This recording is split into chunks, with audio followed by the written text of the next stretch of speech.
പിന്നെ എവിടൊക്കെയാ പഠിച്ചത്? ഞാൻ സ്കൂളിംഗ് ചോയ്സ് സ്കൂളിലായിരുന്നു. അത് കഴിഞ്ഞിട്ട് അവിടെ ട്രിവാൻഡ്രം മാറിവാനിസിൽ. അവിടെ നിന്ന് ഇങ്ങോട്ട് വന്നു? അതെ അതെ. അതെന്തിന്? അതെന്തിനാന്ന് വെച്ചാ വെറുതെ വീട്ടിൽ നിന്ന് പഠിച്ച് മടുത്തപ്പോ ഒരു ചേഞ്ച് ആയിക്കോട്ടെ. പഠിച്ചത് ചോയ്സ് സ്കൂൾ എറണാകുളം, പിന്നെ അവിടെ നോടി ഇവിടെ മാറിവാനിസ് വന്നത് എന്തിനാണ്? വെറുതെ ഒരു ചേഞ്ച്, പ്രത്യേകിച്ച് കാരണമൊന്നുമില്ല. അങ്ങനെയാണെ പിന്നെ കന്യാകുമാരി പോയിരുന്നില്ല? അല്ല, ട്രിവാൻഡ്രം എനിക്ക് ഇഷ്ടമായിരുന്നു. പിന്നെ എൻ്റെ അമ്മയുടെ ചേച്ചി ഇവിടെയാണ് ഉള്ളത്. അപ്പം മൊത്തത്തില് എനിക്ക് ഇഷ്ടമുള്ളൊരു സ്ഥലമായതുകൊണ്ട് അങ്ങനെ ചൂസ് ചെയ്തതാണ്. അങ്ങനെ മാറിവാനിസ് വന്നു. അതിനുശേഷം ഞാൻ ഫാഷൻ ഡിസൈനിങ് ചെയ്തു. ഇപ്പൊ ഫാഷൻ ഡിസൈനിങ് ചെയ്തോണ്ടിരിക്കും. അപ്പൊ ഈ കോളേജിലൊക്കെ ഒരുപാട് സുഹൃത്തുക്കളൊക്കെ ഉണ്ടല്ലോ. ഓ പിന്നെ. ആരായിരുന്നു ഏറ്റവും അടുത്ത സുഹൃത്ത്? എൻ്റെ മാറിവാനിസ് തന്നെ കണ്ടുകൂട്ടിയ ഒരു ആൻ എന്ന് പേരുള്ള ഒരു ആൻ എന്ന പെൺകുട്ടി. അതോ ആൺകുട്ടിയോ? പെൺകുട്ടിയാ. അപ്പൊ അവിടെ അത് മിക്സഡ് ഇതല്ലേ? അതെ, മിക്സഡ് കോളേജ്. അപ്പൊ ആൺകുട്ടികളാരും സുഹൃത്തുക്കളായിട്ടില്ലേ? പിന്നെ ഇഷ്ടംപോലെ ഉണ്ടായിരുന്നു. എന്റെ ക്ലോസ് ഫ്രണ്ട് ആണ് ആൻ. അത് കഴിഞ്ഞിട്ടുള്ള ഫ്രണ്ട് ദിൽഷ. അത് കഴിഞ്ഞിട്ടുള്ള ഫ്രണ്ട് പിന്നെ മൊത്തം ആണുങ്ങളാണ്, ആൺകുട്ടികളാണ്. അപ്പൊ ജീവിതത്തിൽ 2 ഫ്രണ്ട്സേ ഉള്ളൂ, പെൺകുട്ടികൾ ഫ്രണ്ട്സേ ഉള്ളൂ. അതാണ് ഈ മുടിവെട്ടിന്റെ കുഴപ്പം. അല്ല, ഇപ്പോഴാണ് എനിക്ക് മനസ്സിലായത്. ഞാൻ ഇങ്ങനെ നോക്കിക്കൊണ്ടിരിക്കുകയാണ്, എന്തുകൊണ്ട്. ഇപ്പൊ എനിക്ക് മനസ്സിലായി. ഒരുപാട് കൂട്ടുകാർ, ആൺപിള്ളേർ കൂട്ടുകാരുള്ളതുകൊണ്ട് അപ്പൊ അവരുടെ കൂട്ടത്തിൽ പോകുമ്പോഴത്തേക്ക് അവരുടെ കൂടെ കൂടുക അല്ലേ, ഒരു രസം. ഓക്കെ, എന്തെങ്കിലും ഇരട്ടപ്പേരുണ്ടോ? അങ്ങനെ ഇന്നത് ഇരട്ടപ്പേരായിട്ടൊന്നുമില്ല. എന്റെ ചെറുപ്പത്തിൽ ഈ അനാർക്കലി, ഈർക്കലി എന്നൊക്കെ വിളിക്കുമായിരുന്നു. അല്ലാതെ വലിയ ഇരട്ടപ്പേരായിട്ടൊന്നുമില്ല. ഞാൻ എവിടെയോ കേട്ട പോലെ തോന്നി എനിക്കൊരു ഇരട്ടപ്പേര്. അതൊരു ഇരട്ടപ്പേരൊന്നുമല്ല, വെറുതെ നമ്മള് ഫ്രണ്ട്സ് ആയിട്ട് അങ്ങനെ ഇങ്ങനെ വിളിക്കുമ്പോ. ഫ്രണ്ട്സ് എന്ത് വിളിക്കും? വെറുതെ. അല്ല, ഞാൻ ചോദിച്ചെന്നുള്ളേ ഉള്ളൂ. കാരണം അനാർക്കലി, ഈർക്കലി എന്ന് വിളിക്കും. സ്നേഹത്തോടെ നമ്മള് വെറുതെ. സ്നേഹത്തോടെ ഏത് ഫ്രണ്ടാണ് വിളിക്കുന്നത്? എന്റെ പ്രത്യേകിച്ച് കാരണമൊന്നുമില്ല, നമ്മളിങ്ങനെ വെറുതെ എന്തെങ്കിലുമൊക്കെ വിളിക്കണ്ടേന്ന് വിചാരിച്ചിട്ട് വിളിക്കുന്ന, പ്രത്യേകിച്ച് കാര്യമൊന്നുമില്ല. അല്ല, എന്റെ ഇരട്ടപ്പേര് എനിക്കറിയാം. അതെന്നാ പറഞ്ഞേ? എന്റെ ഇരട്ടപ്പേര് പലതുണ്ട്. ശുക്രക്കണ്ണൻ എന്ന് വിളിക്കുന്നു. എനിക്കറിഞ്ഞൂടാ. ഞാൻ മദ്രാസിലുണ്ടായിരുന്നപ്പോഴ് പിന്നെ അവിടെ തമിഴാണല്ലോ. അപ്പൊ ഞാൻ ചിലപ്പോൾ റെക്കോർഡിങ്ങിന് വന്നിട്ട് തിരിച്ചു പോകുമ്പോഴത്തേക്ക് എൻ്റെ ഫ്രണ്ട്സിൻ്റെ കൂടെ ഞാൻ താമസമുണ്ടെന്ന്. അപ്പോൾ സുരേഷ് മേനകയൊക്കെ അറിയാമല്ലോ. അപ്പോൾ സുരേഷ് ചോദിക്കും, ശ്രീകുട്ടൻ വന്നില്ലേ എന്ന് ചോദിച്ചു. യാര് സാർ? അപ്പോൾ അല്ല, ശ്രീകുട്ടൻ എന്താ പാട്ട് പാടുന്നു എന്നൊക്കെ ചോദിക്കും. എന്താ കണ്ണ് ഷുർ ഷുർന്ന് അങ്ങേ ഇങ്ങേ ഇരിക്കരുതാന്ന്. അപ്പൊ അങ്ങനെ അവിടെ എല്ലാം കൂടെ എനിക്ക് ശുക്രകണ്ണാന്ന് പേരിട്ടു. അങ്ങനെ വല്ല പേരും ഉണ്ടോ എന്ന് ചോദിച്ചു. അങ്ങനെ പേരൊന്നുമില്ല. പിന്നെ എനിക്ക് ചോദിച്ച മനസ്സിലായി, എന്റെ ഇന്റർവ്യൂ കണ്ടിട്ടായിരിക്കും ഇങ്ങനെ നമ്മള് വെറുതെ ഫ്രണ്ട്സിൽ ഇങ്ങനെ കുണ്ടീന്നൊക്കെ വിളിക്കും. എന്താണ് കുണ്ടീന്നൊക്കെ ഇങ്ങനെ വെറുതെ? കുണ്ടിയോ? നല്ല പേര്.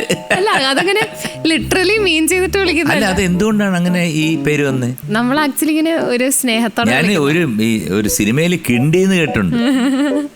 അല്ല, അതിങ്ങനെ സ്നേഹത്തോടെ വിളിക്കുന്ന. സ്നേഹത്തോടെ വിളിക്കുന്നതാണോ കുണ്ടിന്ന്? ഇങ്ങനെ വളരെ ചുറ്റുന്നൊക്കെ വിളിക്കുന്നില്ല, അതുപോലെ വളരെ സ്നേഹത്തോടെ. കുഴപ്പമില്ല, ഇപ്പോഴത്തെ കാലഘട്ടത്തിൽ അതും ആകാം, അതിന്റെ അപ്പുറമാകാം അല്ലേ? അത് വിളിക്കുമ്പോ ഇഷ്ടമാണോ അത്? അല്ല, ഇനിയിപ്പോ ഈ ഷോ കണ്ടിട്ട് എറണാകുളത്തൊക്കെ ഷോപ്പിങ്ങിനൊക്കെ എവിടെങ്കിലും ഒക്കെ പോകുമ്പോഴത്തേക്ക് നമ്മുടെ കുണ്ടി പോണു അങ്ങനെ വിളിക്കുന്നോണ്ട് എന്നെ അറിയാത്തില്ലാത്തവര് വിളിച്ചാൽ എനിക്ക് ഇഷ്ടപ്പെടത്തില്ല. ആണോ? എന്ത് ചെയ്യും? ഒന്നും ചെയ്യാൻ പറ്റത്തില്ല, എനിക്ക് ഇഷ്ടപ്പെടത്തില്ല, അത്രേ ഉള്ളൂ. ഇഷ്ടപ്പെടത്തില്ല കാരണം അവരെ ഉപദ്രവിക്കുവോ, അങ്ങനെ വല്ലതും ചെയ്യോ, കേസ് കൊടുക്കുവോ? അയ്യോ, ഇല്ല. എന്തിനാ അങ്ങനെ? ബേസിക് ആയിട്ട് നേച്ചർ നമുക്കൊരു എന്താണ്, പാവൻ നേച്ചറാണോ അതോ വളരെ ബോൾഡ് നേച്ചറാണോ? പാവമാണ്. ഞാൻ തന്നെ പറഞ്ഞെങ്കിൽ ശരിയാന്ന് എനിക്കറിയത്തില്ല. പക്ഷെ എന്നാലും ഞാൻ പാവമാണെന്ന് എനിക്ക് തോന്നുന്നത് ആണ്. അല്ല, എനിക്കിപ്പോ ഇത്രയും നേരം സംസാരിച്ചെന്ന് പാവമാണെന്ന് തോന്നുന്നു. കുറച്ച് കാര്യങ്ങൾ അറിയാൻ അമ്മയും കൂടെ വിളിക്കേണ്ടി വരും, കാരണം എത്ര ചോദിച്ചിട്ടും അങ്ങോട്ട് തുറക്കുന്നില്ല. അപ്പൊ കേറി വാടാ മക്കളയിൽ രണ്ടാമത്തെ ചോദ്യം ശ്രദ്ധിക്കൂ. ചിത്രത്തിൽ ദിവ്യ പ്രകാശ് നസ്രിയ എന്ന കഥാപാത്രത്തിന് എന്ത് പഠിക്കണം എന്നാണ് ആഗ്രഹം? A MBA, B MCA, C CA. MBA ആണെന്ന് തോന്നുന്നു. MBA ആണ്. പൂട്ടിക്കോ? പൂട്ടാം. MBA A MBA ഞാൻ എടുത്തിട്ട് പൂട്ടി വെച്ചു. ഓക്കെ, അവിടെ ഇരിക്കട്ടെ. നമ്മളിപ്പോൾ ഈ സിനിമയിൽ അഭിനയിച്ചതിൽ ആദ്യത്തെ സിനിമയിലെ നായകൻ ആരാണ്? അത് ആക്ച്വലി ഒരു 7 കുട്ടികളുടെ കഥയാണ്. നമ്മൾ ഒരു ക്ലാസ് മൊത്തം ഒരു ടൂറ് പോകുന്നൊരു കഥയാണ്. അവിടെ ഒരു നായകനായിട്ടില്ല. അടുത്ത സിനിമയിൽ അത് വിമാനമാണ് ചെയ്തത്. പൃഥ്വിരാജായിരുന്നു നായകൻ. എൻ്റെ നായകനല്ലായിരുന്നു, പിന്നെ എൻ്റെ അച്ഛനായിരുന്നു. എൻ്റെ അച്ഛനായിരുന്നു. അത് ചെറിയ വേഷമായിരുന്നു. പിന്നെ ഉയരേക്കകത്ത് പാർവതിയാണല്ലോ സെൻട്രൽ ക്യാരക്ടർ. നായകൻ എന്ന് പറയാൻ ആസിഫ് അലിയും ടൊവിനോ ആയിരുന്നു. അപ്പൊ ശരിക്കും ഒരു നായകനെ ഇതുവരെ കിട്ടിയില്ല. ഇല്ല, ഞാൻ മന്ദാരം എന്ന് പറഞ്ഞ പടം ചെയ്തിരുന്നു. അതില് എൻ്റെ നായകൻ ആസിഫ് അലി ആയിരുന്നു. ആസിഫ് അലി ആയിരുന്നു. അപ്പൊ ഇനി ഏത് നായകനെയാണ് നമുക്കൊരു ആഗ്രഹം മനസ്സിൽ, ഒരു സങ്കല്പം? ദുൽഖർ സൽമാനെ ഭയങ്കര ഇഷ്ടമാണ്. ആർക്കാ അല്ലാത്ത? അതെ. അപ്പം ദുൽഖർ സൽമാനെ നായകനായിട്ട് കിട്ടിയ വളരെ നന്നായിരിക്കും. കിട്ടട്ടെ എന്ന് ഞാൻ പ്രാർത്ഥിക്കുന്നു. ഓക്കെ, അപ്പം MBA ഉത്തരം ശരിയാണ്. Congratulations again, you want 2000 rupees. Very good. കേറി പാടാ മക്കളയിൽ മൂന്നാമത്തെ ചോദ്യം ഇതാ.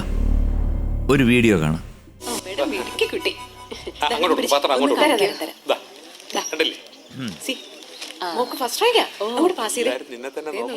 മാസത്തിൽ ഒരിക്കലെങ്കിലും ജോൽസിനടുത്ത് പോയി കവടി നിരത്തിയില്ലെങ്കിൽ മേമയ്ക്ക് ഒരു സമാധാനം ഉണ്ടാവില്ല. ഇങ്ങോട്ട് വന്നപ്പോ കാലിന് ഞുണ്ടുള്ള ഒരാളെ കണ്ടിരുന്നോ? ഇവിടെ കണ്ടിരുന്നല്ലോ. നിമിത്തം. അതെന്തെങ്കിലും ആവട്ടെ, നിമിത്തം തന്നെ. ഇപ്പൊ വീഡിയോ കണ്ടല്ലോ.